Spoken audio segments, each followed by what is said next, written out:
convocamos esta conferencia de prensa desde la Multisectorial de Derechos Humanos, desde organismos de derechos humanos, organizaciones sociales, políticas, sindicales, a las cuales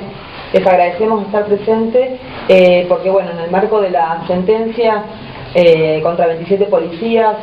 acusados de torturas de la unidad de detención número 11 en abril del 2004, en la cual hubo más de 40 personas que fueron torturadas, que fueron maltratadas, que fueron heridas, que fueron lesionadas. En ese juicio el juez Luis María Fernández, en su voto particular,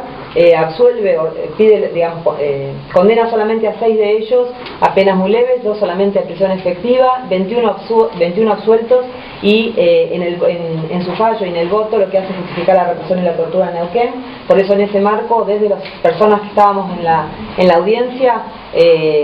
manifestamos nuestra inconformidad con ese fallo, diciendo y recordándole a Luis María Fernández cuáles son las razones por las cuales él dicta este voto, que es haber sido asesor del ejército de una dictadura militar. En este marco, Luis María Fernández nos hace una denuncia penal a integrantes de organismos de derechos humanos y personas que estábamos en esa audiencia. El delito que nos imputa es el del artículo 241, inciso 1 del Código Penal, que es entorpecer sus funciones y además acusa de amenazas, en lo que nosotros entendemos como un ataque político. Para nosotros esta causa, esta denuncia se enmarca en un claro ataque político a los que repudiamos, a los genocidas, a los que exigimos la cárcel a los genocidas de ayer y la cárcel a los represores de hoy, a los que denunciamos la impunidad y a los que denunciamos su pasado como asesor del ejército en la dictadura militar. En ese marco entendemos que el que debe ser investigado por su paso en el ejército, por cuál fue su rol en la dictadura genocida, es Luis María Fernández y no nosotros, integrantes del organismo de derechos humanos, que lo que hicimos fue expresarnos libremente denunciando esto. Lo que Fernández evidentemente no quiere escuchar es su pasado, y que nos diga Fernández dónde están los compañeros desaparecidos, que nos diga Fernández cómo asesoraba y qué le decía a los militares en la época de la dictadura militar, cuando él era parte del ejército, porque ser asesor del ejército del año 77 al 92 significó ser parte de la dictadura, y en el año 84, cuando fue la Comisión de Derechos Humanos a visitar el centro clandestino de detención La Escuelita para juntar pruebas, fue Luis María Fernández quien los recibió, les impidió el paso, y después de eso el centro clandestino de detención La Escuelita fue destruido. Que explique Fernández cada uno de estos actos, y no somos nosotros los que entendemos que tenemos que responder por absolutamente ningún delito. Bueno, hoy hemos tomado conocimiento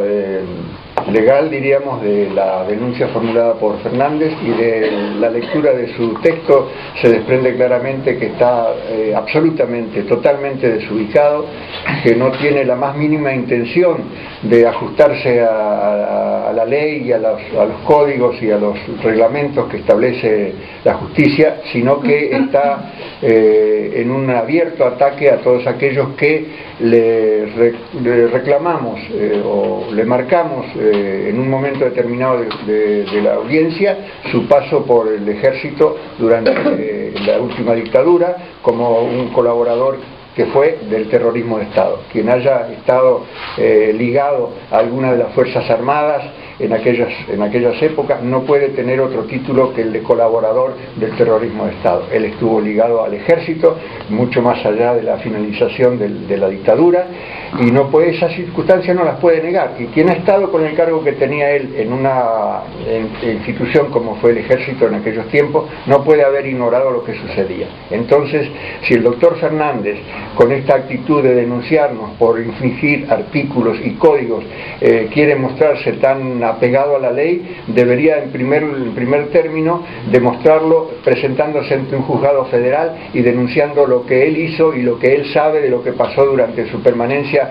como asesor del ejército en la última dictadura. Esta es la situación. La denuncia de él no tiene ningún asidero, no tiene antecedentes, por el contrario, si podemos usar el término tan legal que usan ellos de jurisprudencia sentada, en ese caso